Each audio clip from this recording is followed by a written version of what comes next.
Welcome on behalf of Dr. Michael Epstein, our Managing Director for the Centre for Integrative Medicine here at the University of Saskatchewan. It's my honor to welcome Dr. Scottie Butcher as our presenter today. And I want to tell you a little bit about Dr. Butcher. He is an associate professor here at the University of Saskatchewan in the School of Rehabilitation Science. He is also the founder of the Strength Jedi, and he is a mindfulness and meditation teacher. And Scotty, thank you so much for joining us today. We much appreciate you taking the time to present your information. I know we're all looking forward to it.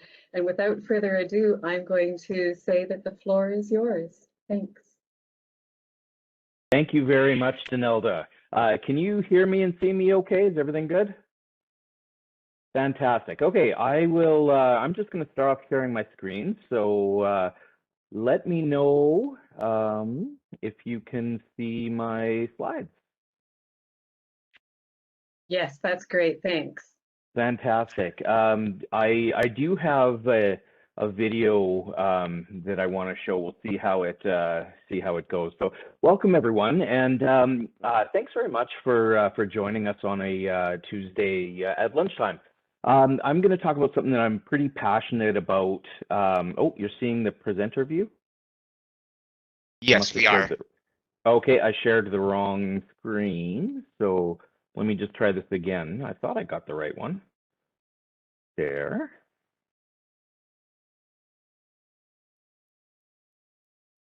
How about now? No, but if you go to display settings, you should be able to swap displays. Right. In the PowerPoint display view, or the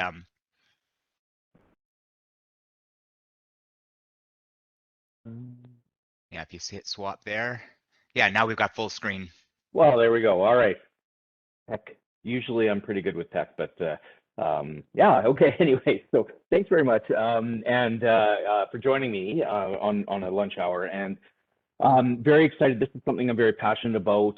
Both strength training and mindfulness work have both been very personal for me over a number of years. Mindfulness being more recent than the strength training. But I want to talk a little bit about how that all comes together and the meaningfulness for me related to this, and give you a little bit of sense of some of my research behind that and where some of this is going. So.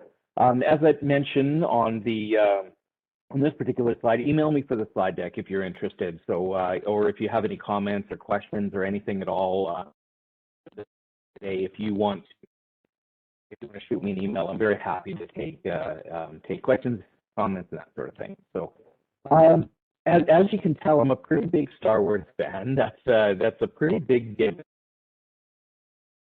This really fits in a lot with my love of Star Wars, with my love of strength, my love of mindfulness, and for me, they all sort of encompass the yin yang of life, and you know, this particular slide obviously is designed to encompass both of those things. And I'll share a little bit of my journey, but just so that everyone's aware, I'm very vocal and open about the fact that I do have mental health struggles. I've suffered with general anxiety and social anxiety disorders for probably about 20 years now, or longer if I even, if I want to go back that far. But I didn't recognize it until fairly recently, where I was diagnosed. But I've been suffering from the issues for quite a while. And it actually wasn't until very recently that I found that the benefits of mindfulness on my own personal situation, and then of course being a nerd, I go into when I find something that helps me personally, I want to dig into it, and so I dig into the research, and I've spent some time, quite a bit of time, looking at the benefits, and so I'll go over a few of those benefits, but this certainly is an evidence-based practice, which is something I'm also very passionate about, is ensuring that there's adequate evidence for the things that we do. And for me as a physical therapist and teaching future physical therapists, for me it's very important to ensure that our practice is evidence-based. So What I'm going to talk about today, I'm going to start with talking about a little bit on how we can build capacity in rehabilitation and how that relates to resilience, and specifically talk about some of my work on strength training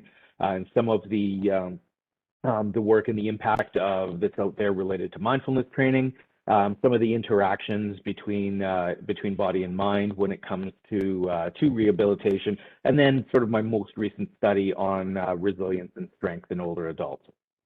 So one of the things that often happens in rehab settings is we think of the situation where we want to try and make things easier for individuals. And in a lot of cases, that is the thing that we need to do. We need to lighten loads. We need to lighten the burdens on individuals, at least temporarily in a lot of cases. But what we find is that where the evidence is supporting over a long term, that we need to think more about broadening shoulders and building stronger backs, and that's sort of where the concept is. For anybody that knows me and knows the story that where I got into strength training, it involves a transition from my mother actually was spent just over 2 weeks in the ICU, was likely where we thought wasn't going to live through it, and she did, and she came out of the situation very, very fatigued with ICU acquired weakness, which is something that is very significant and prevalent in those that have an ICU stay. And then she started strength training after a period of 2 or 3 years of sort of standardized rehab, and then got into more things like squatting and deadlifting and lifting lighter or lifting heavier and progressively heavier weights. And she built her shoulders and her back and among everything else. And this is actually a picture of her doing a deadlift that's close to her body weight deadlift at the gym. Pretty remarkable story that I'm not going to get into right now. But in terms of building functional capacity, and this functional capacity, you can define this in many different ways. I sort of define this as our physical and psychological or emotional abilities. And this functional capacity relates to our abilities to do things in our daily life. And so what we know is that particularly if we're not doing any training, and even if we are, there tends to be over time a downward slope associated with with over time with our functional capacity. It's sort of the if you don't use it, you lose it concept. But we do know that we can have a significant impact on that with certain types of training and that. Okay.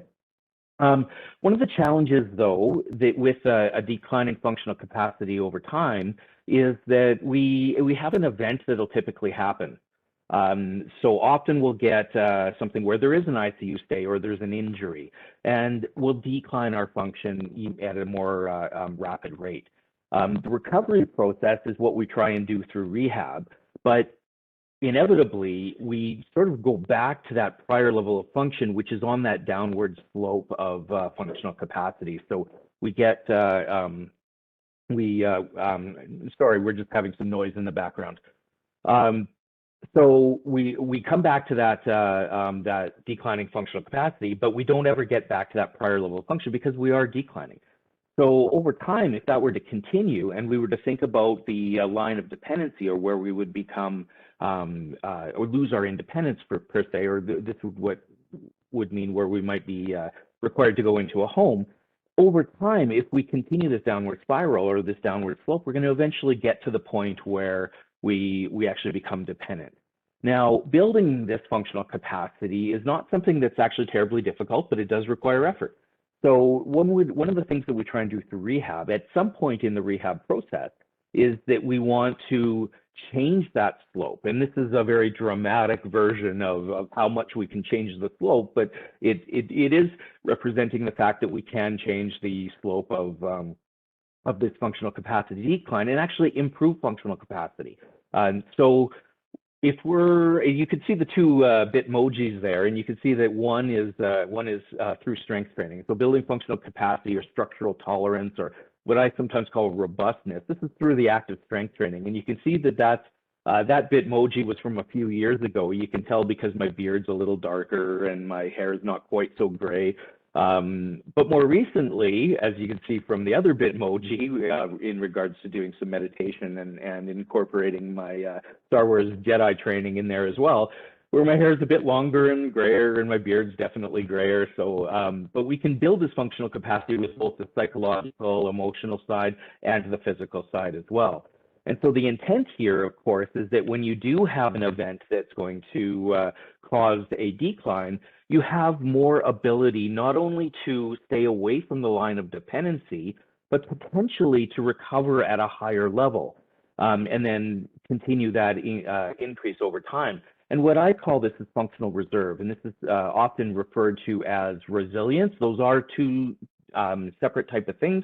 Functional reserve is more the higher level that you get away from the line of dependency, but resilience is how quickly you're able to bounce back from adversity. And both strength training and mindfulness type training can have a significant impact on both the functional reserve and resilience. Let's just spend a little bit of time talking about strength training.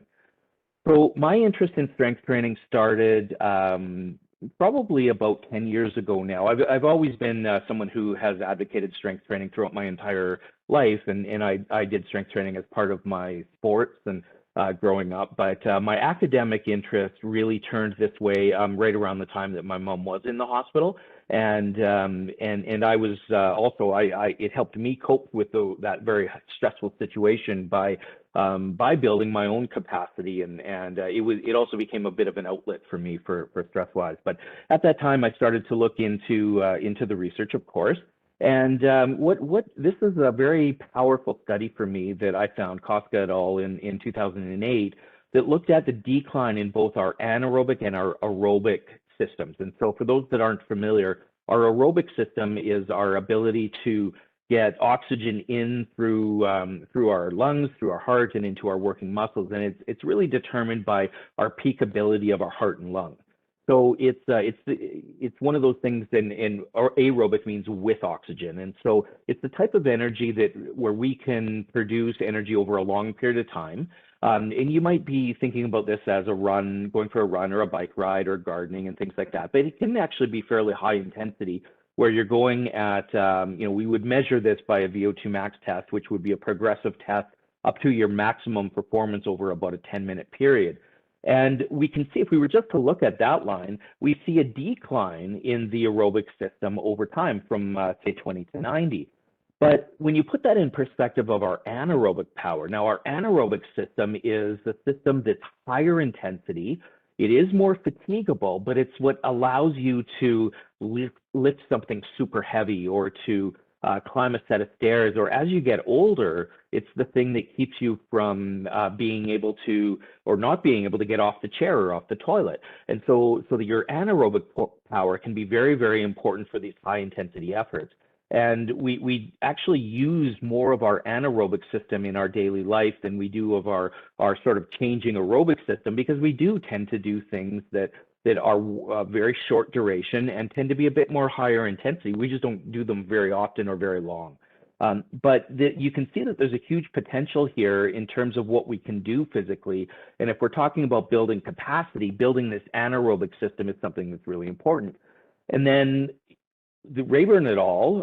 Also found a correlation between anaerobic power and muscle strength. And so this is one of the reasons that I sort of went down this muscle strength path, is we can build functional capacity through our anaerobic system and through building muscular strength.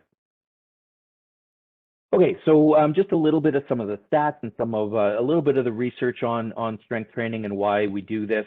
This is a really interesting study. This isn't my infographic. This is the Strength Continuum from Instagram that put this out. But can training reduce your injury risk? It's Lorison et al. Study back in 2014.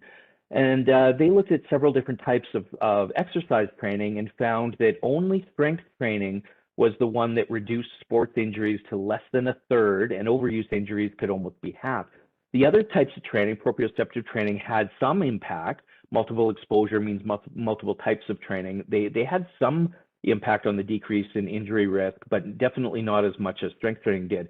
And contrary to popular belief, people think that stretching is what prevents injuries. Actually, stretching didn't. It didn't reduce injury risk to any significant level. It was really strength training as the highest. Very, very interesting concept to support the fact of building resilience and functional reserve. Looking at mortality risk, this is, again, the strength continuum's infographic, but it's based on Dankel et al., 2016. And they looked at strength training and being strong to reduce mortality risks. And so they separated groups into 3 groups, and they looked at those that were the strongest. So the top quartile for leg strength means the strongest. That's group 1 and group 2. And then group 3 were people that weren't in the top quartile, so didn't have the highest level of strength. But then they further subdivided them in terms of the number of strength training sessions per week. And so what they found is group 1, who trained with greater than 2 sessions of strength training a week and were the strongest, had a 72% reduced risk of all-cause mortality, compared with those that were as strong but didn't train as often, had a 46%. So still a significant reduction, but not as strong as those that had both. And very interestingly, those that trained on a regular basis, so did more than 2 strength training sessions per week, but weren't that strong, they only had a 4% or a non-significant reduced risk of all-cause mortality. So being strong and strength training can both have a very big impact on quality of life, on morbidity and mortality. Really nice review from 2019 from Stu Phillips' group at McMaster University. And what they looked at is they did a nice little review here looking at some primary chronic diseases and the impact of resistance training as the primary countermeasure. So often we think when we talk about age-related chronic diseases, we think about aerobic training as being the primary method. And they looked at resistance training as the primary countermeasure as opposed to aerobic training. And this is a really neat infographic that they've put together from this study. This is straight from their study. And they looked at all the benefits that have been shown in the literature related to some of the things that we know about strength training, body composition, blood pressure, which we often think to be related to aerobic fitness, but they found improvements with resistance training, glucose and insulin sensitivity, so related to diabetes and metabolic health, physical function mobility, one that is not surprising if you look at the research, but in terms of might be surprising to the lay person, greater oxidative capacity, which means greater aerobic abilities or endurance abilities can be improved with strength training. Lipid profiles, vascular function, immune function, and then of course, muscle strength and muscle mass. So a whole host of physiological and physical and health-related benefits. So studies like this are the ones that led me to start looking into this. And I'm going to just share a few of my studies that I've done over the years. Let's start with this one. This is one of the very first studies that I did when I arrived at the U of S as a professor. And what we wanted to look at, so I spent some time in pulmonary rehab and looking at the impact and as a pulmonary rehab physiotherapist, but then I studied that pulmonary rehab and COPD and exercise tolerance as part of my PhD. And so I wanted to continue that. And when I started getting interested in strength training, I was interested in how does muscle performance related to muscle strength relate to the abilities of patients with chronic obstructive pulmonary disease or lung disease in terms of their abilities to do things like climbing stairs or getting out of a chair or walking quickly, that sort of thing. So we did a cohort cross-sectional study that looked at anaerobic power. So again, that's that high intensity, short duration power and what it correlates with. And we found that there was a very high correlation with these functional tests. So climbing stairs, getting up from a chair, walking a distance, turning around and sitting down, or doing a repetitive sit to stand for 30 seconds.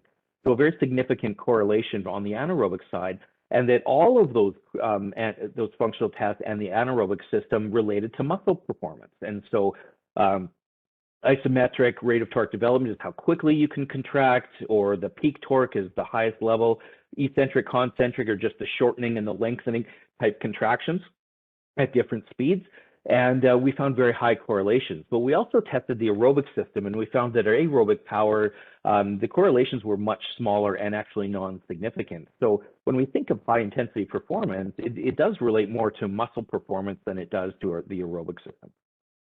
More recently, I've gotten into doing some eccentric overload flywheel type training, which is a very cool type of training that can help build strength and power in older adults, or in anyone actually for that matter.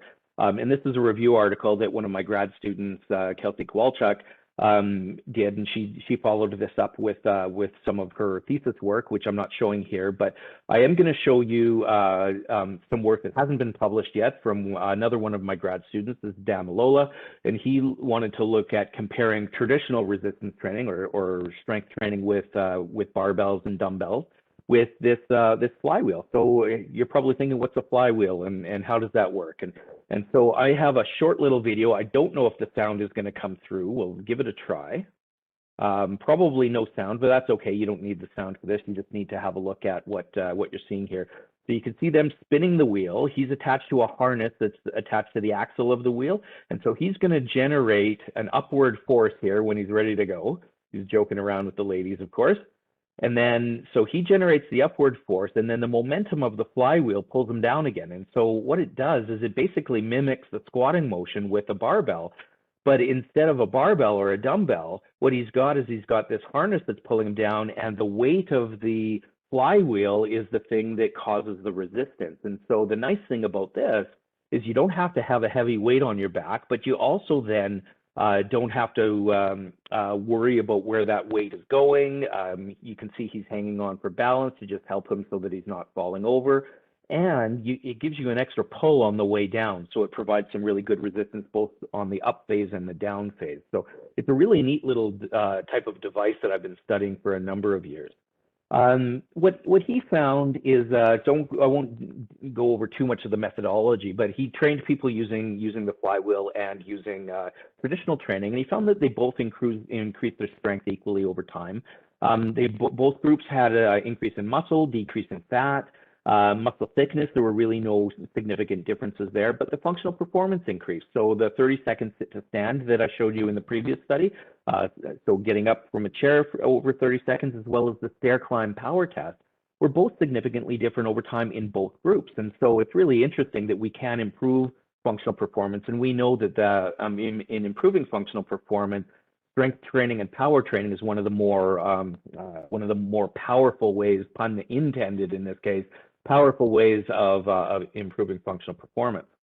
I had another graduate student, this work isn't published yet as well, but wanted to look at high intensity functional interval training in older adults, another method that we thought would be good for training to build functional capacity. And this involved using weightlifting type movements as well as interval exercise type movements in older adults. And I'm going to show you a video on this one as well.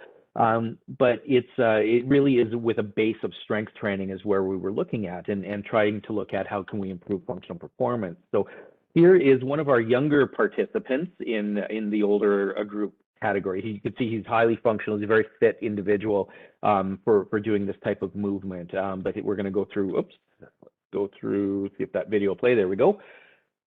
So here we're doing some testing of his cerebral oxygenation and muscle oxygenation and heart rate. He's going to do 3 deadlifts here. 4 deadlifts.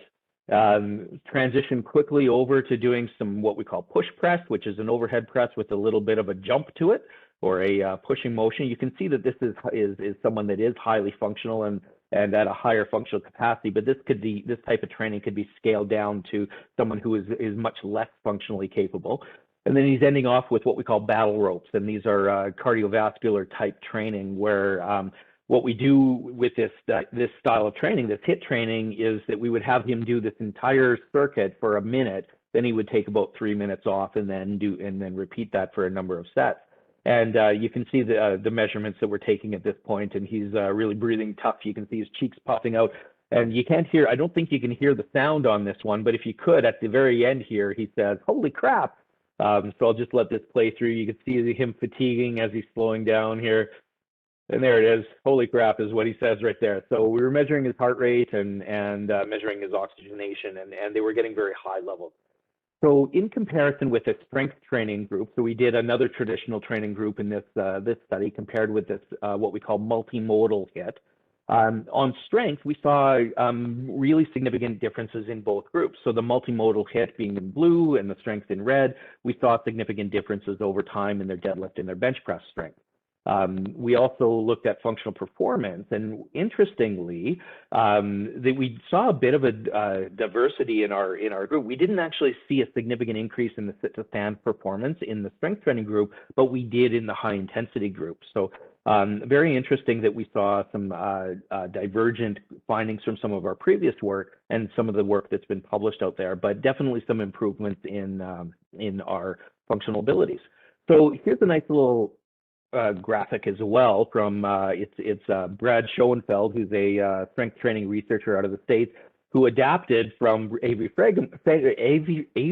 Feigenbaum, and he is a researcher on strength training in youth out of the States as well. And so again, we sort of look at resistance training as the ultimate pill for health because it does all these different things. But over time, with all of these strength training studies, what I found was the most interesting thing to me wasn't necessarily all these great physical changes. I mean, these functional changes and building functional capacity, really, really important.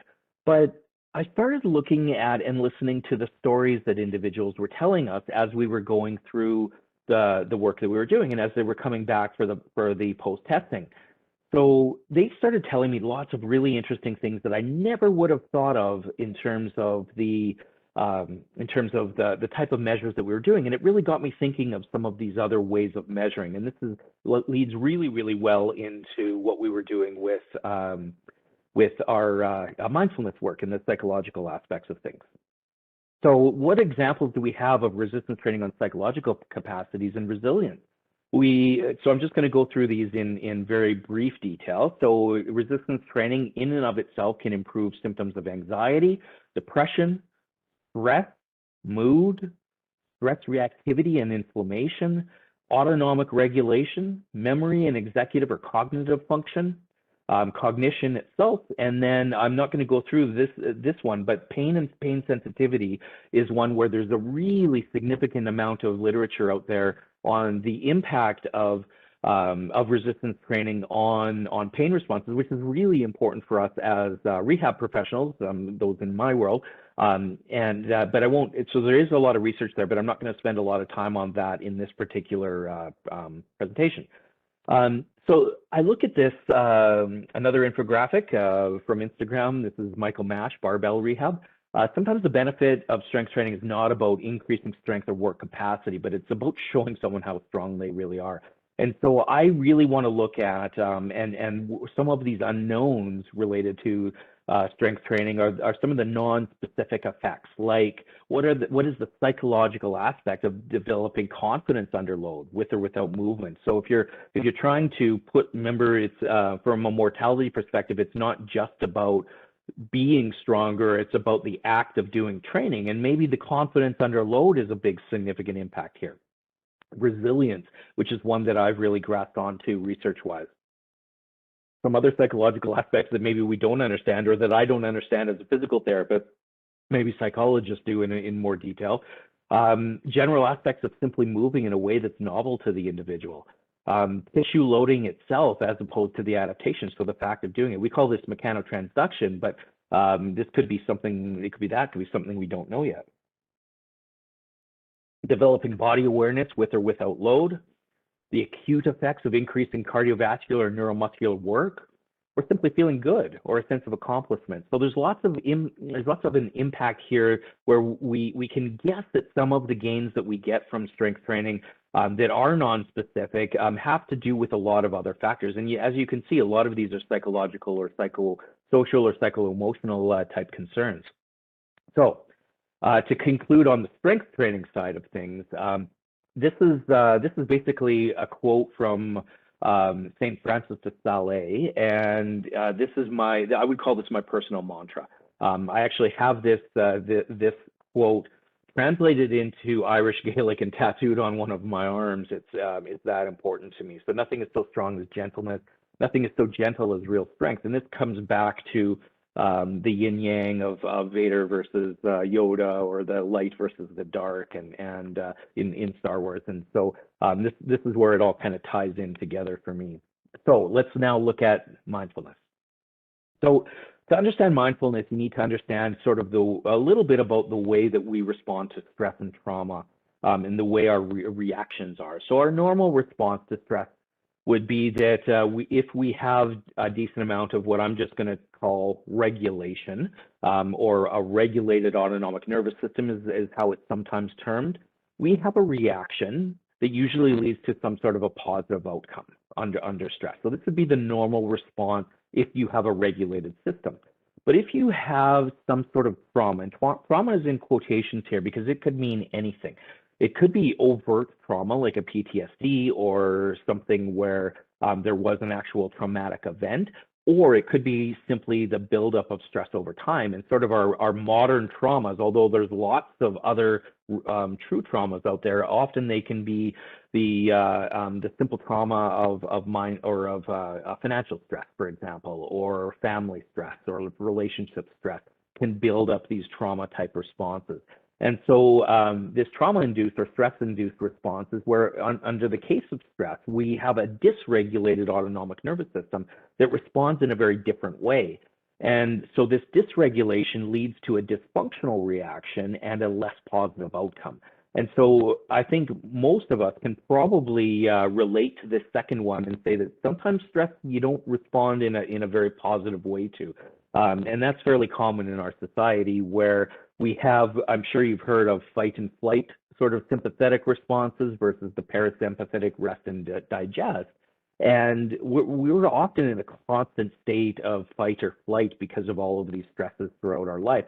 It's a really good system, as we know, back in the day when we were being chased by bears and other predators. But the bears of today, again, as I mentioned, are financial and other stressors, or pandemic stresses, let's say, or the stresses of sort of being caught in social media, or staying on your phone and not engaging with the world. All of these type of stresses can cause a traumatic type response that causes some of this dysregulation, or is a part of this dysregulation. So what does the healthy nervous system do? Again, I am a physical therapist. I am not a psychologist. I am not a sociologist or a social worker. This is something that I have borrowed from that world, but is highly relevant to those that work in physical therapy and in physical type professions, understanding how this fits together. So with a healthy nervous system, as I mentioned in the previous slide, you have fluctuations between the sympathetic and the parasympathetic systems, right?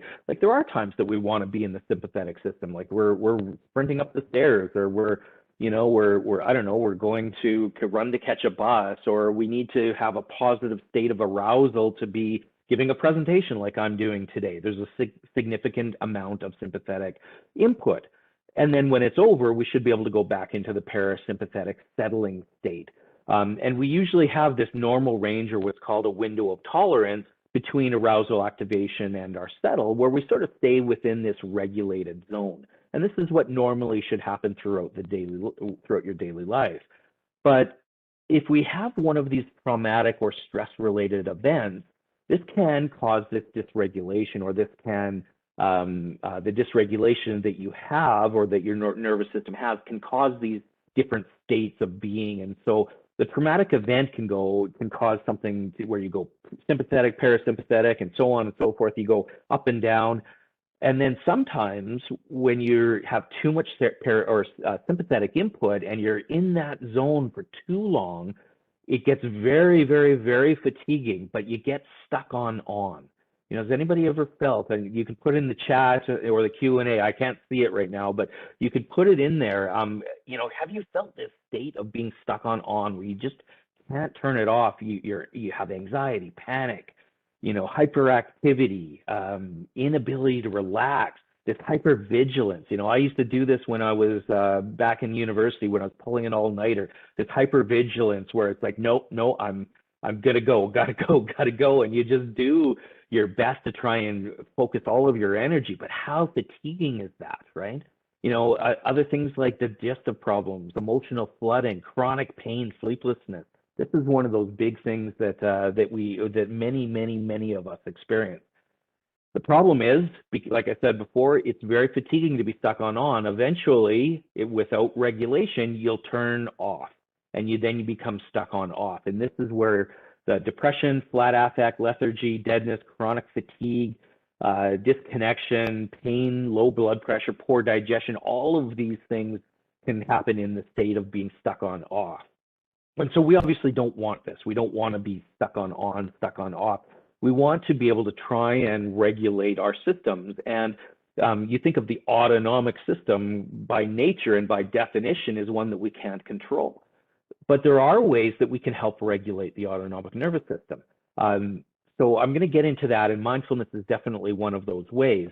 But what I want to do is just give you a bit of a view in understanding how this is looked at in the most recent literature. This is the Polyvagal Theory from Stephen Porges, and it really relates to the fact that there really are two parasympathetic systems within the same system. So the parasympathetic system is driven by the vagus nerve, and most of the output comes through the vagus nerve. And what he found, and his work is suggesting that there are two pathways through the vagus nerve in the parasympathetic system. We have our safety pathway, which is the ventral vagal, that's on the left. It's parasympathetic, but he calls it the social engagement system. We're regulated, we're relaxed, we're ready to connect and engage. We usually have very deep breathing and slow heart rate, which can tell you right away how we might regulate these systems is by maybe manipulating those. And we communicate well. Our danger zone is what we know of as our fight and flight.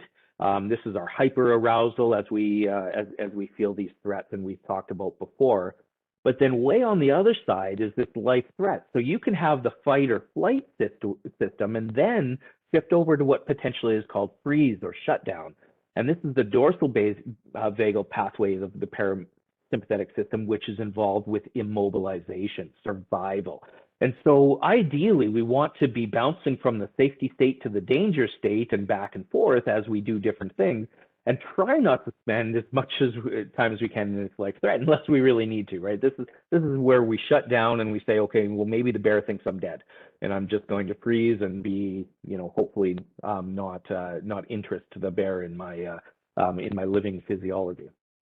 So going back to Star Wars again, so I created this little infographic related to what I understand from all of the work that I've done with mindfulness, and I've taken personally mindfulness-based stress reduction courses, and this is sort of the output the way that I understand it. And people look at it differently. It was presented to me in terms of progressive circles, and some people talk about a ladder. I like this because it separates the good from the bad, right? The light side of the force is in blue, the Jedi are in blue, the dark side of the force or the Sith are in red. And these are the different situations where we can kind of bounce back and forth between any of these zones at any given point in time. But if we look at the zones on the left-hand side, 1 and 2, these are in a regulated system. These are the type of scenarios where we can increase our attention and arousal and performance and go from 1 to 2 or 2 to 1.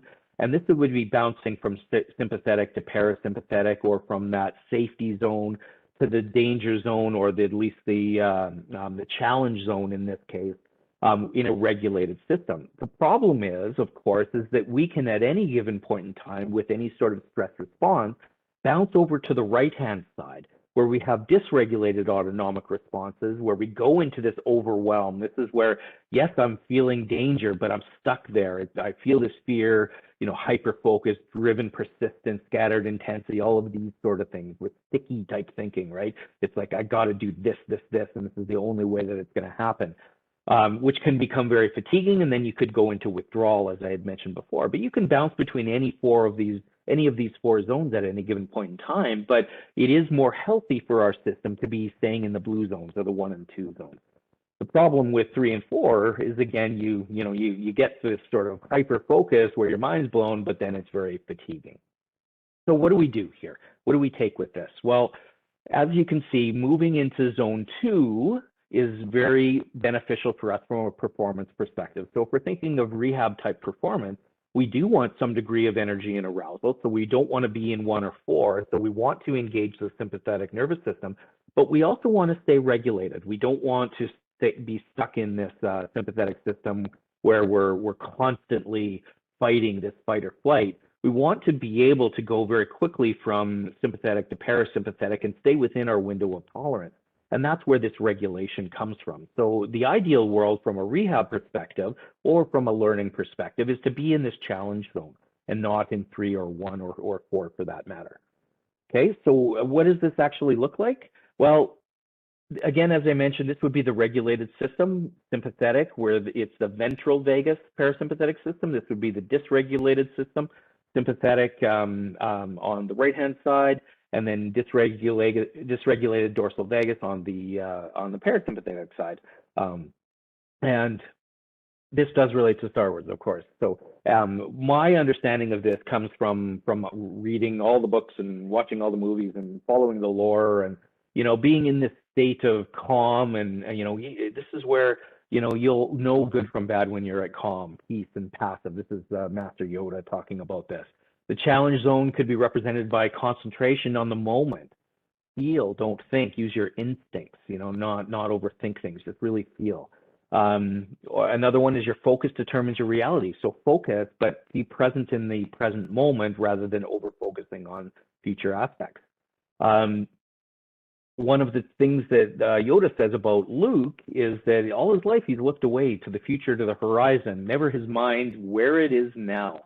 And this is where this, if we think of this withdrawal zone, often we're withdrawing from the present moment to try and avoid some of the challenges that we're having. And Yoda put this really clearly here.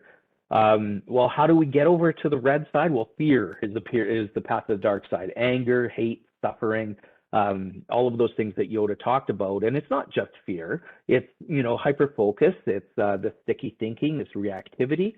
But this is really what we talk about when we separate the light side and the dark side, or we separate regulation from dysregulation. Anger, fear, aggression, the dark side of the force.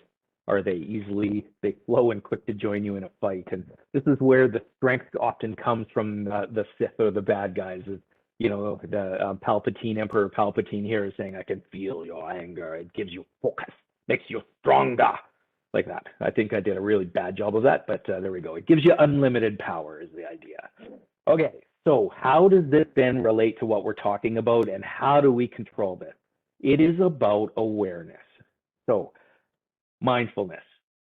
John Kabat-Zinn is he's a PhD, I think, in chemistry, one of the physical sciences, but he has spent a lot of time over in some of the Eastern countries to learn mindfulness, and he is sort of what's considered to be the modern grandfather of modern-based mindfulness. And so his mindfulness definition is paying attention in a particular way.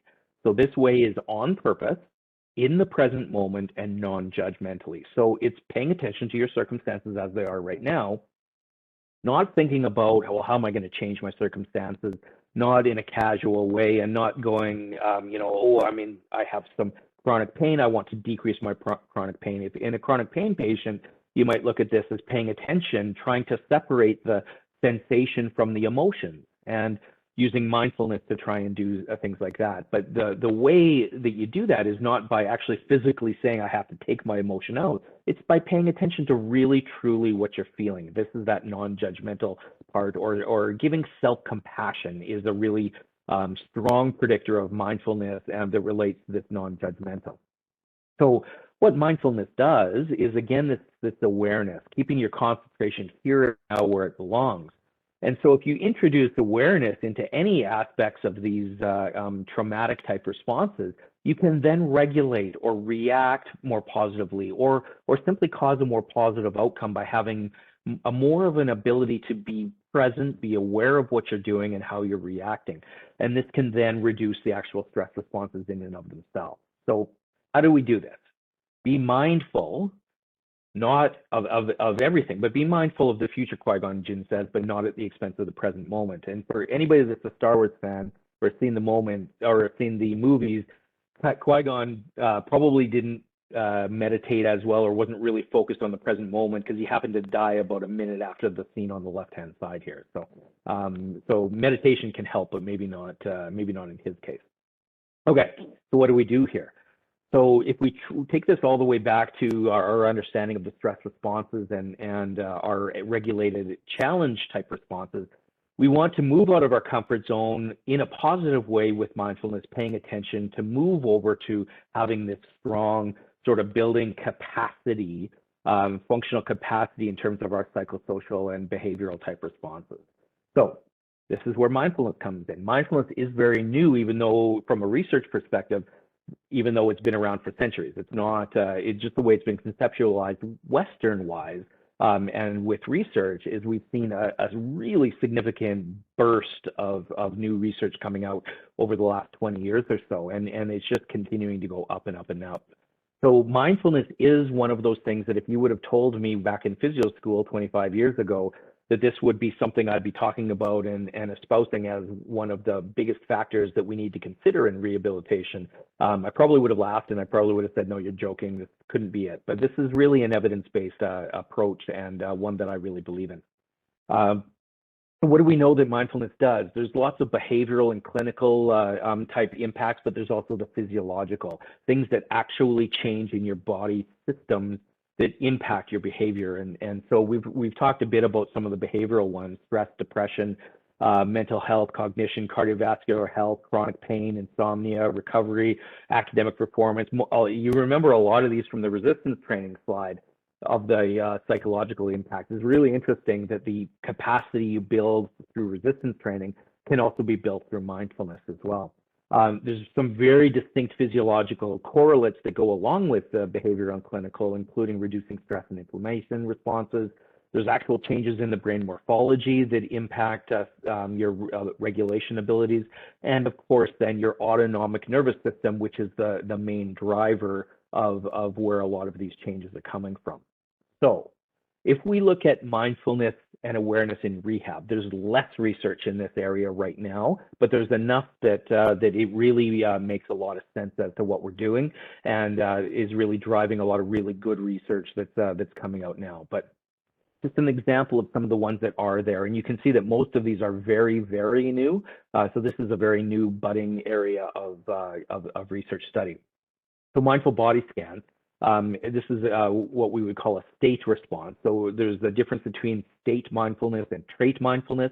Trait you can build through consistent practices of mindfulness, and particularly meditation, and become more mindfulness. But state responses for someone that isn't a meditator would be just the state of becoming mindful at any given point in time. And so doing body scans reduces the stress and pain before, during, and after hand physical therapy. Very interesting type of study to improve outcomes with hand therapy.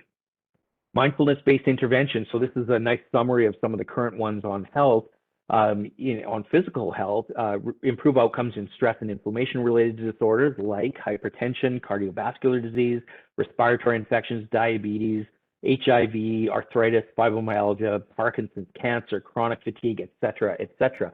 In some of them, it has an impact on the primary causes and the illnesses themselves. And in other cases, it's on the coping mechanisms and the ability to deal with situations. Although we have seen the severity in many of these diseases that are caused by other means, we've seen the severity of those decrease through mindfulness-based practices. A really nice one for physical therapists related to exercise, adding mindfulness to an exercise program in female runners with patellofemoral pain or knee pain, reduce the pain during running, it reduced their functional limitations, in other words, help them become more resilient, and their pain catastrophizing, which means worrying and ruminating about the pain that they're having in a very simple way. But they'd also increase their coping strategies and the perceived treatment effects. So adding mindfulness to a physical training program can greatly improve how someone responds to that training program. A systematic review, fairly recent here, showed mindfulness reduces pain intensity and increases physical function in low back pain. So we're seeing a lot of things that are suggesting that this is not something that is sort of hocus pocus type things. This is very significantly prevalent and evidence-based. So I'm going to just show a little bit for the last couple minutes here, show a little bit on some of the current work that I'm doing in trying to bring strength training and mindfulness training together, and a lot of this is really theoretical at this point. And so I'm going to talk to you about some of the important interactions, and then finish with the study that we've just completed. So important interactions here. So mental stress, and these are just sort of some facts that kind of lead us through this path. Mental stress impairs recovery, and impairs recovery from strength training and reduces the strength and hypertrophy adaptation. So it has a big impact on how we adapt physically. So that's one important little clue here. Physiological stress also reduces autonomic regulation. In other words, changes in the way that our autonomic systems work and the degree of regulation of each of the systems, moving from the red to the blue, as an example. And we can measure this through heart rate variability as one of the non-invasive markers of how well we have control over our autonomic nervous system, or how well regulated it is. We know that reduced heart rate recovery reflects poor exercise recovery. Or heart rate variability reflects poor exercise recovery. So you can start seeing there's a bit of a pattern and a picture that's being put together here. Mindfulness training itself can reduce stress and increases heart rate variability. Mindfulness training also reduces mental fatigue and improves sleep quality related to competition in athletes, and improve sport performance if we do mindfulness or heart rate biofeedback. So you can see here that where I'm going with this is trying to have an impact on the stress responses through things like heart rate variability, and looking at how well this mindfulness concept relates to resilience. And so this is the study that we've just completed. These results haven't been published, so we can kind of talk about these. But what we wanted to do is we wanted to look at, in strength-trained older adults, so individuals that have gone through a strength training program, what is the relationship between quality of life, mindfulness, self-efficacy, and resilience, and trying to see, well, how, can we build resilience through strength training from a preliminary perspective? And so we surveyed 131 individuals, and we gave them questionnaires for all of those measures. And as well, we did semi-structured interviews on a sample of 12 of these individuals. And so some of the preliminary results here, very surprising to us, actually, is that the highest relationship, or the biggest predictor of resilience, was mindfulness. That's over self-efficacy, that's over any of the quality of life measures that we measured. Really, the biggest thing that determined resilience was mindfulness, and mindfulness actually predicted 43% of the 43% of the variance in the resilience responses, which is very interesting. So you might say, well, that just could be a small cohort of what what you're looking at, which is actually true. But what we did is we thought, okay, well, if mindfulness is one of the biggest predictors, let's actually look at the differences between those that scored low on mindfulness versus those that scored high. And so in the left column, you see the high mindfulness group, and the lower mindfulness group is on the second column. And you can see significant differences by p-values less than 0.05 on particularly mindfulness. This is the 5-factor mindfulness questionnaire and the Connor-Davidson resilience questionnaire. So those that had higher mindfulness had higher resilience, which is what was predicted by our previous slide. But what was super interesting with this is if we look at the normative values for these scales, normative values for non-meditators for mindfulness are about 119, which we were, even our low mindfulness, they were quite a bit higher than that. And on resilience, our 60 is sort of the typical normal score for individuals for resilience in older adults. And our older adults who are strength trained had higher values than that as well. So without being able to actually measure this with this style of study, it sort of suggests that maybe strength training has a big impact on both mindfulness and resilience. But that is something that we're studying coming up here. It's sort of like where we're going with things. So the last bit is I just want to present one slide here, one quote, and then I'll end. This is one of the quotes from the semi-structured interviews that we did, and this is sort of relating how we find the concepts around how strength training might build resilience and might build mindfulness. So the quote is, "Just the fact that it has made me, being strength training, has made me feel more centered. I don't feel as maybe emotionally triggered as I have been. I feel just feel more able to approach things logically with a calmer perspective, perhaps. So this relates to the psychological resilience impact of strength training, and also being sort of more aware and more able to think things through with a calmer perspective is something that really happens significantly through mindful practice. So there's a couple more slides here. I'll skip through those just for the nature of time, but just to remind you, what are we trying to do here? We're trying to build our functional capacity, our functional reserve, and certainly our resilience. So given that time's up, I'm going to end here, and hopefully this is your feeling at this point in time. It's certainly what Darth Vader said. Let's go into questions. Thank you, Donelda. Thank you very much to the Center for Integrative Medicine. I really appreciate the time that everybody spent and the ability to interact and present some of my research. So, and I apologize, this was very rushed. I had a lot of things that I thought were really important to say. So thank you very much, and I'll end the slideshow now and we can go to questions.